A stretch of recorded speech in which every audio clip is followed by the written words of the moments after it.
key takeaways that you want to make sure that people get from your episode? Oh my gosh, so many. I think education is one of the best parts about social media. It's like you can learn so much about so many different things. And I think that brands should really take that on as an opportunity to know social media really is supposed to be social. You're not going to get more sales just because you put buy now or shop now in your caption. Sell, sell, sell. That's only going to have the opposite effect, especially on social media. It's only going to push people away. And really, you're not going to be a millionaire overnight. It takes the more time you have, the better outcome you will have.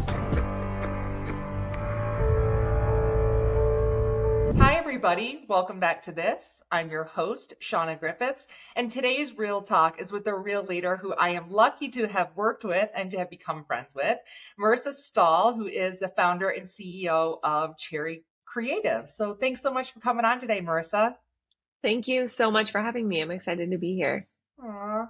Well, so folks, I always start out by telling you how I know the guests and then we jump in. So, like I said, I have been lucky to work with Marissa and her team for the past, I think, about 6 months on some client work. One thing that I really do appreciate about you, Tia and Marissa, and your team is just like I can always count on you. And I think that's so critical, the quality of your work, the way you show up as an authentic partner in servicing for clients and the way I see you handle things. So, folks, this is my precursor. I'm going to give lots of shout outs to Marissa and her team. So, let's actually start there, Marissa. Can you talk to people about Cherry Creative and what you guys do and just about your team? Yeah, of course. We are a boutique marketing agency, digital marketing agency based in LA. But with that being said, we've worked with clients kind of all over the world, like even as far as Australia. Um, we don't like to just stay in Southern California. But I say digital marketing, we started as a social media specific agency, but then just working with the types of clients that we tend to work with, who are usually smaller or more closely aligned to the startup space or in the early stages of their company. We really saw that they needed a lot more guidance in marketing in general. So I kind of wiggled my way into doing more of their overall marketing in terms of email, paid ad strategy, or just making sure that they were really taking a full circle view at what they were doing across all of their marketing channels. So we expanded a little bit to be digital marketing as a whole, but it's mainly because I think there's often so much miscommunication between departments. And I just really saw an opportunity where we could solve some of those problems. Yeah, that's actually one of the things I really do love about working with you guys, that it's not just social media. It really is that holistic picture and how it's all coming together. And so, I think that's a great point. I appreciate the way you were talking about here are some of the challenges that we'll get into a bit more later, but that you see brands having, especially as they're starting up and trying to get things going. It is a lot of that siloed initiatives that it just does not work. Yeah, I mean, and it happens at companies of every scale, right? Like Yeah. in our situation, often it happens because the companies are small. They maybe don't they'll have one marketing person who obviously can't do everything, or isn't even knowledgeable in every marketing lever as they should be. And then it happens in companies that have five-person teams who handle each individual marketing lever. There's like miscommunication that happens, but really everything needs to be working together Mhm. internally to for it to have the best effect. So we kind of like to serve, I say we serve as an in-house digital marketing team, or think of us as your marketing team in-house at a company, even though we're an outside agency, because we really do want to be, like you said, to use your word, a partner with the clients that we Yeah. work with. Yeah. So one thing that you didn't talk about is the work that you do in the influencer space. So can you help people understand how you integrate that into the ecosystem that you create for your clients? Yeah, so that's definitely a huge part of digital marketing as a whole, or definitely social media as a whole. Influencer obviously is a word that gets thrown around so often, and I think Yeah. people are kind of starting to steer away from using it almost. It almost got this negative connotation for a while. But really, I like to think about it as more from the strategic partnerships lens. So who are people that you can find who maybe have an influence or an audience in their own life, whether it is a follower number, and sometimes it is closely aligned to having a large following on a social media platform, but it could also be someone who has an influence in their personal life or is just well connected Mm. with people who are in your target audience or people who you're trying to reach. So we will work with our clients to really get clear first. Everything with social and marketing starts with what your goals are. Yeah. That's, the strategy will pivot depending on what an business's goals are. But once we get clear on that, we can identify, a slew of influencers or strategic partners that we think would be good to align their brand with. And that can be in a number of different ways through gifting, through paid partnerships, through hopefully a long-standing relationship is the best option. But there's so much room and fun to play in that influencer partnership space that really is one of the best things that can move the needle for reach of a brand. Yeah, absolutely. Actually, so before we hop off of influence, I want to ask you a question. Like, what's your take on the whole anti-influencer? I'm air quoting for people who are listening to this as a Yeah. podcast. Because I was reading so much about that for a little while, and then I haven't really heard that much about it. But what's your take on that? I think it's tricky. I totally understand it and I relate to it in a lot of ways because that's what I kind of mean of it influencer getting a negative connotation for a while is that people who had really grown and built followings on social media then kind of started turning into a personal marketing channel where almost every post was sponsored. And 5 years ago when sponsored posts or like brands paying influencers to post on their behalf was newer, it seemed much more unique. It seemed much more fun to have a brand recommendation from someone that you followed or appreciated their content or lifestyle or were a fan of. But it's gone to a point where almost every other piece of content you'll see is sponsored. And Yeah. so there has been this backlash, right, of anti-influencer where people are knowing that they're being sold to with everything that thing that they see and people don't want to be sold to. That's, always the ongoing challenge of marketing and advertising is to make it feel organic and relatable. Um, and so I think it's good. I think having this anti-influencer movement is good because I think it also puts pressure on the individual influencers or creators to really only partner with brands that they believe in and kind of Yeah. toggle that dance between is this monetary partnership right for me? Like, are they paying me enough in order to be worth the content and recognition that I'm going to give to them? But do I also believe in this brand that I'm going to promote? So I think people have become a little bit more selective, really only in the past year. And I think it Mhm. will just be better for marketing and companies overall. Yeah. And I Yeah. think the That's consumer has wised up too, of like, yes. oh, wait, this is just another ad. Am I actually going to believe this? Like, I'm not, it'll be just one of the points of contact with a brand, but I'm also going to do my own research and see like if Yeah. anyone that I know has tried it or anyone that I know has had an experience with this product. Yeah. I'm so glad you brought that point up and the fact that you said that you think it's really been in the last year, because I do think these past year, couple years, just that the consumer involvement, the consumer, like their spidey sensors are so much like Yeah. higher, so much more alert that I do think it has forced that hand. I think that there's a lot of consumer fatigue too, because with Yeah. social media, there has been so many more direct to consumer brands created, which is Mhm. amazing as a small business owner or an entrepreneur that you have this opportunity to launch a product or launch a business and you don't need a distributor. Like that's an amazing thing for everyone, but also it creates so many more opportunities for brand competition especially in like Yeah. the beauty space or CPG space that we tend to do a lot of work in.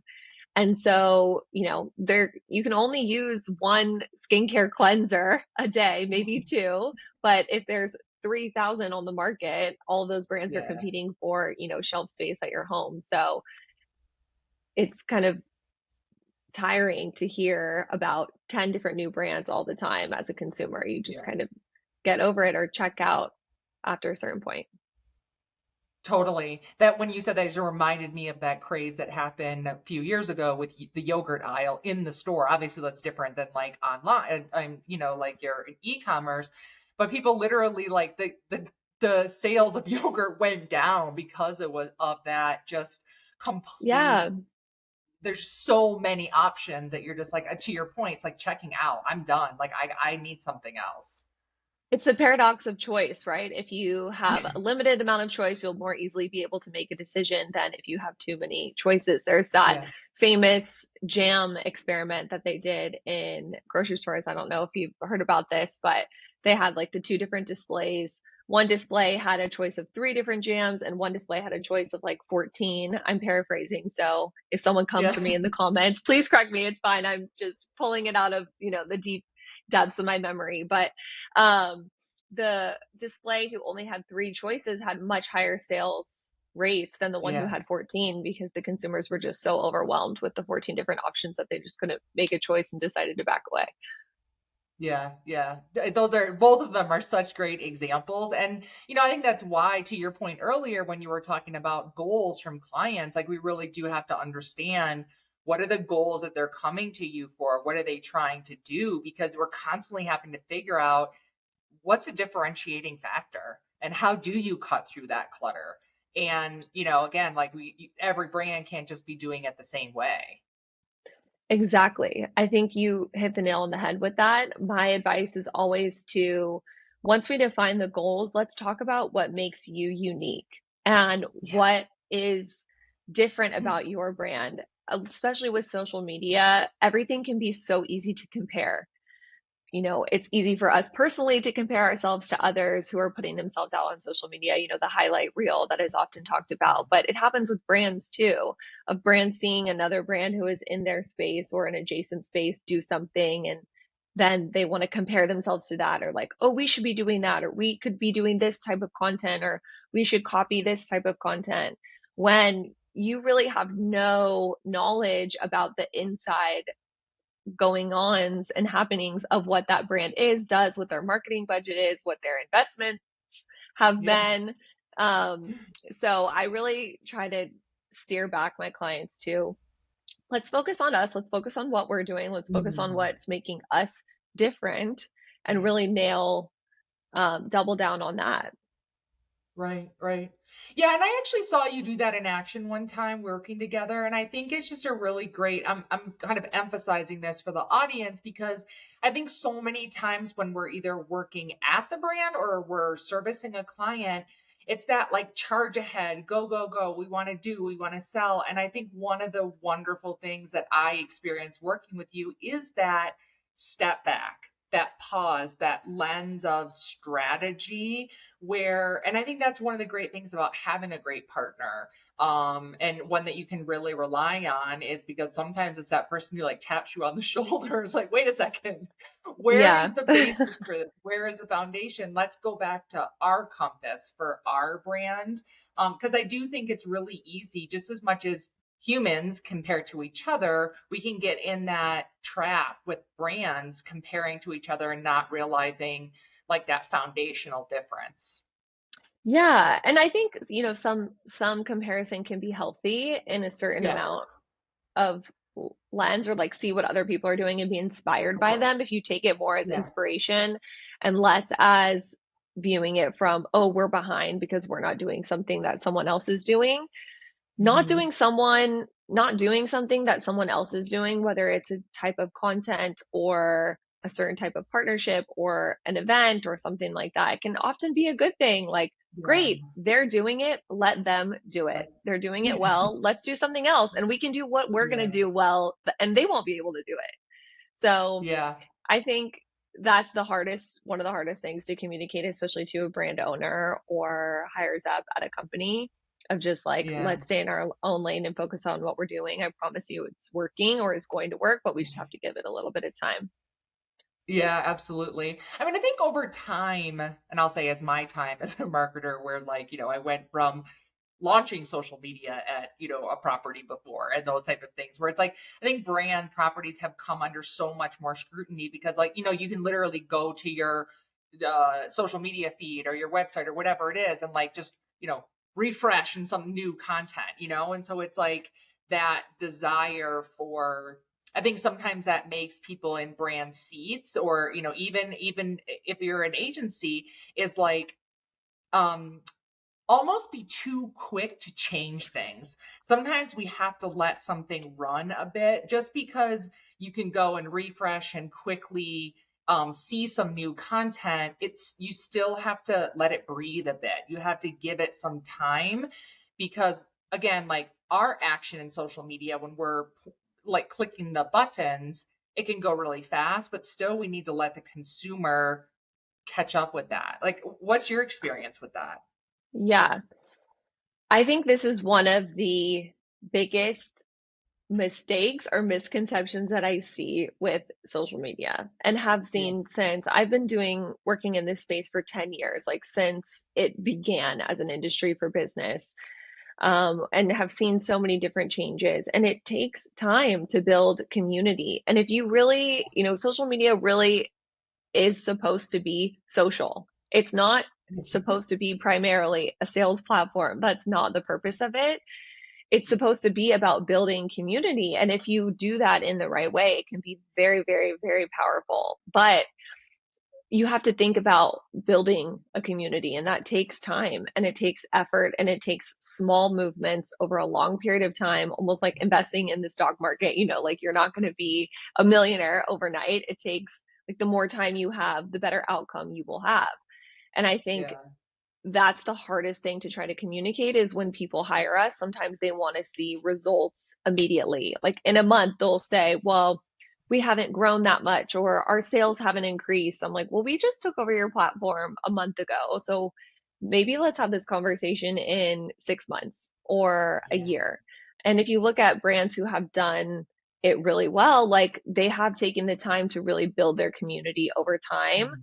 And often when a new brand enters that same space, they want to compare themselves to someone who's been in the game for 5 years. And it's like, well, they've been going at this for 5 years. We've been going at this for 5 months. Let's compare ourselves in 5 years to where they are at right now. Yeah. Yeah, it's such a great point. And ironically, I was talking to my husband earlier today, and I was telling him about how sometimes, like a person, a human, a worker, or a company, it's like you've been at it, you've been just grinding, hustling, doing everything you can for years. And then if you make it, air quotes, make it, whatever that means, people are like, oh, that was so quick, whatever. But like Yes. actually, you were putting in all this work for so long. So I think it's really, I think sometimes, again, for the audience, we can understand that more almost with people and like trying to get to a certain place in your journey, your evolution. We also have to remember that for brands, like there, you have to put in time as a brand to build the brand, build a reputation, but also, to your point, build equity with the community that you're building. Yeah, and there are these outlier situations too, or like unicorn situations where a brand comes on the market and explodes. But often in those situations, what you don't see is they've had $5 million worth of Right. investing to get started, or they have Yeah. a huge partner, or they have a board that's comprised of people that have crazy connections that, you as an individual business owner wouldn't have. And if you don't do that digging to find the research of who you're comparing yourselves to, then you will Yeah. be disappointed with where you're at. But you really need to find like the foundation of who are the other people in this space and how did they get there. It's actually, Yeah. I have a background in acting in the entertainment industry. Like I went to Yeah. college for theater, and very much like am still involved in that space. And that's something what you were talking about earlier that comes up so often with actors or performers is they'll get on a hit show finally and it'll be their breakout role, and it's, articles will be written of like the newcomer Shauna Griffiths, blah blah blah. And like what people don't know is you've been grinding for 15 years in LA. You're like, Yeah. this is not, I'm not an overnight success. This is just my first big role that people know me for. Yeah. It is so funny though, because I really do think that the speed of digital has actually like almost create some of that misperception of, because things don't change that time. You can't change things. And And as we say earlier, if you do change your brand and your content that much, then you just create more confusion and it's like not helping. Yes. Oh my gosh. I think that's actually one of the a big thing that we see with like traditional advertising agencies who do social. Like they really operate with the biggest corporate brands like Orbit Gum, for example. I was looking at their social media the other day just because I was curious.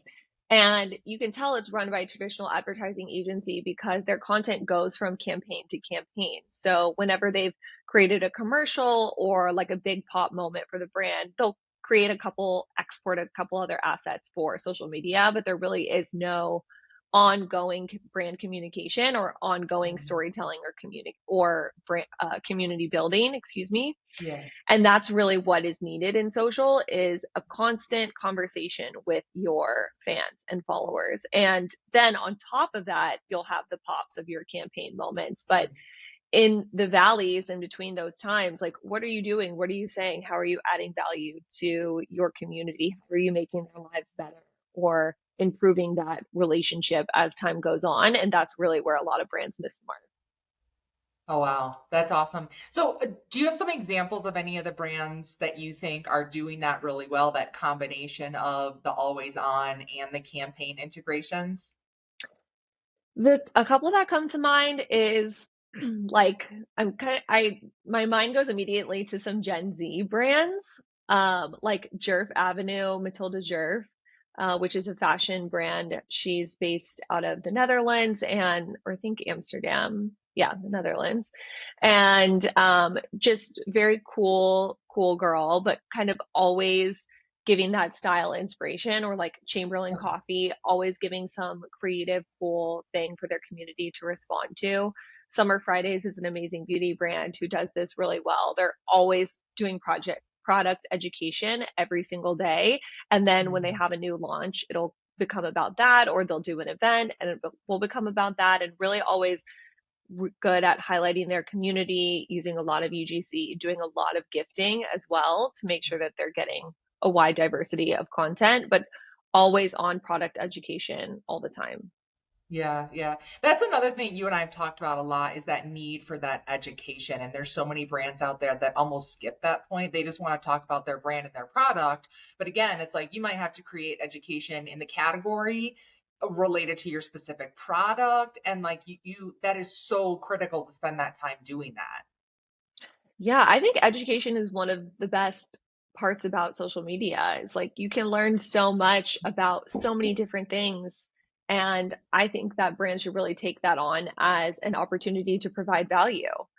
So you're exactly right. Like it could be a category where people don't even know anything about this category and need to be educated of why they even need whatever solution your product is giving, or just going back to what makes you different. Like with Summer Fridays, for that example, the ingredients that make their products different, the production process, the packaging, like they'll talk about all of those different things on an ongoing basis so that you really know as a consumer and become a champion of why you're even buying this brand to your friends in your life of, well, I'm buying this because it has this XYZ ingredient that makes my skin X, Y, and Z. And like you've almost been brainwashed in a way to become an ambassador just by keeping up with what Right. they're doing.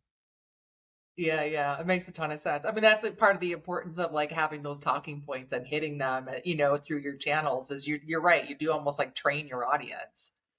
Yeah, and it's an ongoing thing and it's repetitive, right? Like Yeah. marketing is a lot of repetition and saying the same thing in a similar way, but a little bit different over and over again. But it's because your consumer doesn't know your brand inside and out like you do, and they don't know your products inside and out like you do. So you kind of constantly need to have that underlying messaging.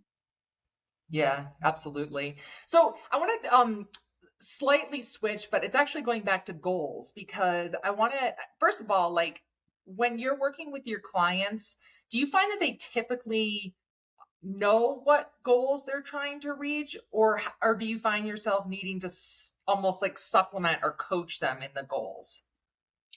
Usually the latter. Because of course everyone really wants social media because they want to make more money. Like that's why we're all here, right? It's business. They Right. want to increase their sales. They want to build their community so that they can increase their sales. I know that that's like the real answer based on whatever, even, depending on whatever answer they give me. But along the way is really where the coaching comes into place. It's Yeah. not necessarily at the beginning. It's Okay. us really steering them towards making decisions or doing different campaigns or having a budget for different partnerships in order to Mhm. achieve the goal of more sales. Like, it's not, you're not going to get more sales just because you put buy now or shop now in your caption. It's kind of a funnel or a trickle down of all these different things that you need to do in order to establish that consumer trust first, Mhm. and then guide them towards making that buying decision. A lot of times people get impatient and they want, like, this should be sales driven, this should be sales driven, we need shop now, we need shop now, sell, sell, sell. That's only going to have the opposite effect, especially on social media. Yeah. It's only going to push people away. And really, we have to have a lot of stern conversations of, okay, I totally know you want sales. We also need to talk about this product and do that product education piece so that people know why they need it before we tell them, Yeah. you need it, you need it, you need it, and shove it down their throat. Yeah. And I think there's a lot of people who are listening who are in some sort of a seat of leadership in this space. And so we all have to answer to someone else, right? It's like the CFO or whomever, the founder who's like, I want these sales. And so I think part of this, I'm pausing to, again, like kind of put an exclamation on this, which is that one way that I found to try to handle that is to start to educate even internally to those people that you're answering to about the almost like the ladder of goals that get to the sales. And that, again, to your point, it's these almost like pulse points. It's this funnel of getting there, but you have to reach these metrics first almost. And they're not set metrics, every brand is different, but things like do matter. People, to your point, you don't launch an Instagram feed and, sell everything tomorrow. Yeah. And I think with being in the social media industry, digital marketing industry, there's so much education that has to go on internally with the people that I'm working with, because often the people who are paying our retainer is someone who is not a digital native, is probably, 10, 15, maybe even 20 years older, who maybe has an Instagram to keep up with their friends kind of, or their kids, but doesn't really understand the nuance of strategy that goes into it. And so much of it is educating the people that we're working with of why what we're doing is important, why what we're doing takes time, and why they should give it the time to actually work and grow. Which sometimes we're successful at and sometimes not. But I've had so many conversations over the past 10 years, just almost begging a lot of times, like, please just give us the time to really let this build, and you will see, the fruits of our labor, but it will just take a little bit. It's not going to Yeah. be an But you, overnight success. yeah. And for people who are listening who actually have a resource, like an agency that's working similar to, as Marissa's talking about Cherry Creative, remember that that person can actually like help you in spelling that out for people that you're reporting into. Because I think, and I'm curious what you think about this, Marissa, is a lot of times you get this like overarching simplification. Social media, Hmm. that word, social media could mean a lot of different things, but at the same time, social media does not mean and PR and blog and influencers. Those are all different disciplines that work together. They all have different metrics. They all have different roles in leading to that the sales. So again, like I'm just pausing for the audience, is like, remember that if you're working with Marissa or someone like that, you can say, hey, this is the challenge I'm facing internally. Help me to like educate, help me to explain it different, because it just isn't that simple.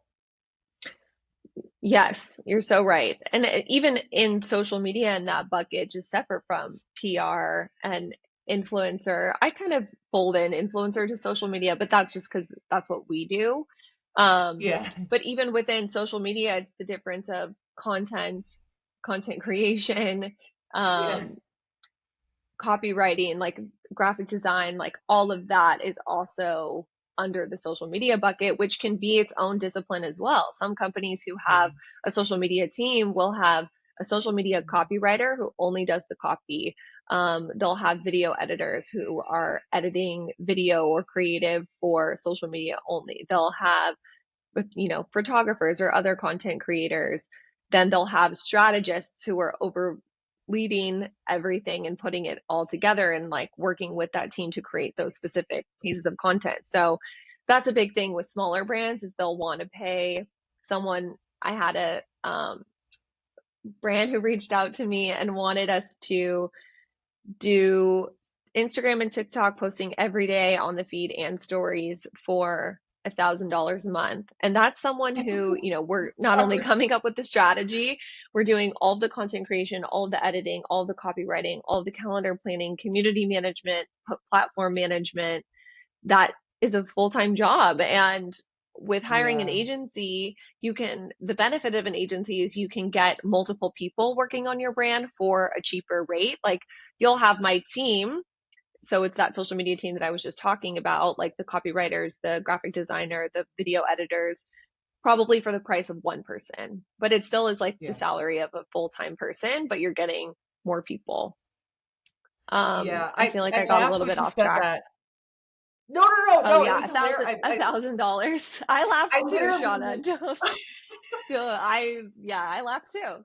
literally laugh because I'm just like when I hear I had a brand recently, they're like trying to say, oh, well, I'm just gonna hire one like air quotes cost effective person, so AKA in their mind was a junior person who can do all of the things that an agency would do, and it's like it's just laughable. And again, I think it's because people, consumers, we can all create an Instagram feed. We can all create whatever the platform is, and we almost fool ourselves into thinking we know how to do this. And it's just very different. So I just encourage everyone, if you aren't don't know the space as much as either Marissa obviously is an expert or me, it's like really make sure that you don't make the mistake of oversimplifying it. And Yeah. I'm not saying it's the most difficult thing in the world. It's brain surgery, but at the same time, it deserves the respect and the understanding of the nuance. You used a great word earlier, the nuance of the space. So, um, it's also a space that's just constantly changing. And we talked earlier about like getting inundated by brands, but it's also inundated by information about it. And I mean, I was reading something the other day that was talking about one of the new metrics that people are really emphasizing is the time that people are watching the videos. Yeah. And so, Huge. like, you are in it, you're living it every day. Like, how do you and your team keep up with all the information? I think just by being in it and living in it every day and then staying up to date on, with blogs about the industry, or I'm like really big into marketing Twitter, social media, Twitter, just keeping up with other experts who are in Mm, my space. And mm, I think the thing is like all those roles that we mentioned before, like a social media expert will be able to do all of those. Like I can edit mm. video, I can shoot content, I can be a photographer when I need to be. I am a copywriter, but you also need to know that all of that costs money. Like you're not going to get the expert level for $1,000 a month. But yeah, just Exactly. keeping up with the ever changing landscape. It it can be exhausting for sure. Like I remember so vividly when Instagram stories became a thing of, them stealing that idea from Snapchat. And that has completely changed the way that Instagram works. And then obviously with TikTok and now the invention of Reels, that really changed the landscape for social media as well. And now, Instagram went really hard. Like last year was all about Reels on Instagram. They pulled back from that a little bit because they had a lot of backlash of that platform being reclassified to a video sharing platform from a photo sharing platform. The users didn't really like that because it wasn't the original intention of the platform. So they've gone back a Mm. little bit more towards imagery. But TikTok, the length of people watching videos is a big thing of people watching their videos, see when people start to drop off, re editing those videos to try to keep the hook for longer. And that is video editing takes things to a completely new level because it's one thing to have a beautiful stylized photo shoot. It's another to be a video editor that hooks someone in the first 3 seconds, continues to hook them every 10 seconds, all the way to the end of the 3 minute video. It's a very, very hard skill to master.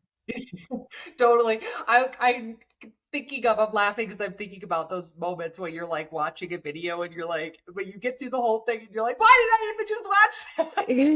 Yes, So exactly, once in a while exactly. it pays off. Yeah. And I think, like, because it's changing all the time, I think that can be really freeing, and Yeah. if you reframe the way you look at it, a lot of people can be very intimidated because there is this constant thing that you have to keep up with. You have to be churning out content left and right 24/7, which is true. But because of that, it's so low risk. Like, Yeah. it is not rocket science. It's supposed to be fun. Try something, like throw up a video, try something new. We do want to have That's a great produced point. assets that are really well reflective of the brand, but we can also do something fun and crazy and just try something. And if it flops, it flops. You're going to be posting something else tomorrow. That's fine. Move on. Like, it doesn't have to be so precious. We can just have a Yeah. little bit more fun with it. Yeah. I actually watched a video on, it must have been TikTok the other day, and this woman was actually talking about, I can't think of her name right now, but she actually gives advice for people on photography, like, just for us civilians, and to take good photos. But she made a really good point was that like your older people, your millennials and up, photos, like when I was growing up, it was a lot to take a photo. Like if you were going to get it, you had to get the take the picture. You couldn't actually see it, so you have no idea if it was good or not. Then to go Yeah. like get it developed, it was kind of expensive. It took some time, all of that. So she was just saying how the newer, younger generations have more of that mindset of I can just take it and redo it and I can see it and have more fun with it. And so I only paused to share that because, Mm. again, for listeners, I think it's a great thing to, if you're someone who is older like me, where you're like, I've had some of that as a barrier to taking photos. And so I've had to get over that. But it was like this aha moment when she said that. I was like, oh gosh, I don't want to get stuck in that old mindset that I didn't even realize I had. Yeah, that's really interesting. Really interesting. That's funny, like thinking about if you get asked to take a group photo of someone, if it's an older group, you'll only take one, or if you ask an older person to take your photo, they will take one a lot of What? times. And then if you ask someone who's younger, like, a millennial or Gen Z, someone asks me to take their photo on the street, I will take 30. I'm like, I'll get different angles. I'm like, maybe you should try this. Or if you get someone even younger who is Gen Z, they'll take like 100. They'll be like Yeah. laying on the ground. They'll be doing different angles, doing different things because they're not being precious about it. I think that's such a good point. I've never framed it in that way, but I love that. I definitely will continue to think about that. Yeah, it was really interesting. Again, I was like, oh God, I'm dating myself by that mindset. So I I got to know. get my shit together. We don't have too much more time, and I just thank you so much for your time. So I wanna make sure that we hit on your career evolution, which I think is you have managed to, you were talking earlier about being in the acting space and you had different roles and you've managed to break into Hollywood, which is like one of the hardest spaces, I think, and really be like taking it by storm with your business. So I would love for you to share a bit with like maybe what sparked you to want to create your own agency. And because I think some of it's been through the last 3 years, the pandemic on time period Yeah. was really hard. So can you share a bit about that with like what's that been like and anything? For sure. I mean, my background is interesting because I didn't ever intend to get into marketing. It just kind of happened. Um, so I mentioned earlier, I majored in theater acting at USC and very much wanted to be a performer. I definitely still classify myself as a performer even now. And I did kind of pursue that career full time for 2 years after college and had all the traditional side hustle jobs of working at a restaurant, I was a personal assistant. I worked at a juice company. I was a nanny. I was almost a Lyft driver. It was like right when Lyft started. And it just got to a point where I knew that all of those jobs were so hard. And if you have an Mm, artist in your life, you will know about this pursuit. But that journey is one of the toughest things that anyone can ever do. You're constantly talked down to, you're constantly grinding, you're constantly being told no, you're trying to make your life work with $0. And especially living in LA was not the easiest thing to do. And no. my self esteem really took a hit. Yeah. I got to a point where I was like, I'm not going to be able to continue this pursuit unless I find something more stable that also uses my brain in a way that I feel like I'm not just wasting away working um, at a restaurant. And that's not to demean anyone who does those jobs. I am so grateful for that time because I have so much respect for those people. It's the hardest job you will ever It's a have. hard. Yeah. And so a friend of mine at that time had started a social media agency very at the beginning of the industry. And I kind of ran into her at a workout class and we got to talking. I had kind of been dabbling in doing a little bit of freelance social media. I was like running an accounting firm's Facebook and LinkedIn and got to talking with her. She was hiring, ended up working with her part time. Within 6 months, I was full time, and she was very lenient for the 5 years that I worked with her of all of my entertainment pursuits. So anytime I had an audition or wanted to, booked a commercial or something like that, I was no questions asked. I was able to skip work and go out and do that, which really gave me the opportunity to continue that pursuit, but also build this career on the side. And then that kind of relationship journey came to a natural end. I, decided it was time to move on and try something new at the end of 2019. So December 2019, I left that agency and wasn't quite sure what my next step was going to be. I was like, I'll just figure it out. I'll freelance doing social media for a little while and then figure out where my path will go. And then at that same time, I had a bunch of amazing referrals come in for great clients and just kind of took it as a lesson or sign from the universe of I guess I'm still meant to be in this industry for a little bit longer and started my own Mm, agency and kind of have been on that ride since.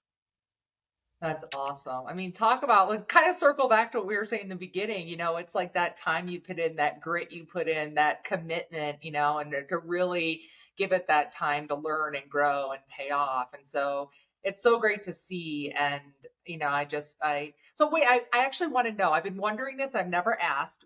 Tell me Yeah. the story behind the name. Oh, the name. My middle name is Cherry. Oh, So that's where that's Cherry so Creative cool. comes from. Yeah, so Cherry was my great grandmother's last name, so I'm named after Caroline Matilda Cherry. So it's a family name and my middle name, and I have a lot of different little cherry motifs in my life. People always buy me little cherry things. So if you Oh, see wait, me I in real love life, I that. definitely will have at least one thing that has cherries on it. But yeah, I Oh. always have to say that it's a family name. It's not like my parents were obsessed with fruit or anything like that. It's such a great story. I had no idea. And I love that also because it's like it means something to you that you put it into the name of the business. It just is again like a testament, like you really do put your whole self into it when you're making a business name, Yeah. you have created. Yeah, Yeah, and that's I didn't amazing. want to name it like Marissa Stahl something, so it still is my Right. name, but you wouldn't really know that it's my name unless you know me more personally. Yeah, yeah. Well, now I know. I don't know Now you know. why I never asked, but I was I was always kind of curious. Um, so so in this journey, I'm curious, was there a certain point where you started to see yourself differently, like as a leader? Because I think what you've described today, what you've shown today, what I've seen all along is you have such an authentic way of showing up and leading and being transparent. And I really appreciate it as, again, like in partnership with you. I think it's great for other people, for the audience to see and hear. So I'm curious again, is that like, was there a point when you were like, oh, I see myself differently as a leader in business? Well, thank you for saying that, first of all. And I think there has been a few different points in my life where I've noticed a shift. One, I would say I think I'm naturally that way. I'm naturally someone who likes to stand up and lead or, ran for different offices and clubs and things like that ever since high school. I just am someone who likes to be involved. I have friends Uh-huh. who don't, who that's not their thing. That's just Yeah. something that I enjoy. But kind of also through that same time of what I was talking about, that 2 year period when I was pursuing acting full time, I got really involved in my alumni association at USC as a way of like, I had just graduated and it was a way to get back and kind of stay connected to this university that was really grounding for me in California. I'm from Florida, so USC really became kind of my home in California. And after I graduated was a little bit um, standing on shaky ground, wasn't sure where to go. So that was my impetus in getting reconnected with the Alumni Association. And through that, I've been involved in multiple different boards and leadership opportunities in the past 7 or 8 years of my involvement there. But I have seen so much growth in my leadership skills through that experience. And I think it was really this amazing thing that helped rebuild my confidence after that tumultuous 2 year period after graduating college, where I was in these rooms with people who were much older than me, 30, 40, 50 years older, who would listen to things that I had to say, who were welcoming for me to voice my opinion and really respected my opinion or thoughts and ideas. And that really gave me a lot of confidence of what I have to say is worthwhile and can move the needle on these different conversations or different areas. And I've continued to be involved in the Alumni Association since. Actually, I'm kind of coming to my end right now in one way. Like my term for the Board of Governors that I'm on right now is ending this month, but I'm sure I'll continue to be involved in some other way. But I have really noticed my leadership skills Mm. evolve through that. Yeah. I love to hear that because I think sometimes people think it's, you might have a natural energy to be that way, but it's really nice to see like, no, you actually, when you put yourselves in those situations that were probably hard or challenging in the beginning, that was actually an experience that catapulted your evolution as a leader. Yeah, and I think a really good part of being a good leader is also being a good mentor. And I had some amazing mentors who make you feel seen and heard. And I think building a natural confidence as a leader is really important, or else it can come across as arrogance or kind of Yeah. overcorrecting and cocky, which, often we find too. But that's Yes. like an overcorrection. Often someone who maybe isn't the most confident, but is still trying to be a leader shows up in that way. So Yeah. I'm very grateful to all the people who gave me that space to step up and kind of trusted me that whatever I was going to bring to the table was going to be worthwhile and kind of gave me that room to grow. And I also think it's kind of now my responsibility to provide that opportunity to someone else or continue to do that in the future. Yeah. Yeah, it's awesome. And like I said, I mean, when I introduce you, I really do. Your authenticity as a leader really shines. And thank you for coming here today. And for, Oh I my gosh. hopefully we'll continue to do work work on clients together. So before I let you go, I always end everybody's episodes because we cover so many different topics in our time together. Are there any like key takeaways again, knowing that what we're trying to do here was a lot of like help people solve pain points, know how you work, things that you're seeing in the industry. Are there any like key takeaways that you want to make sure that people get from your episode? Oh my gosh, so many. Well, I would say my number one soapbox that I'm constantly shouting from the rooftops is that social media and social media strategy is so much more complex than you think. And listen to your social media marketers. They're here to steer you in the right direction.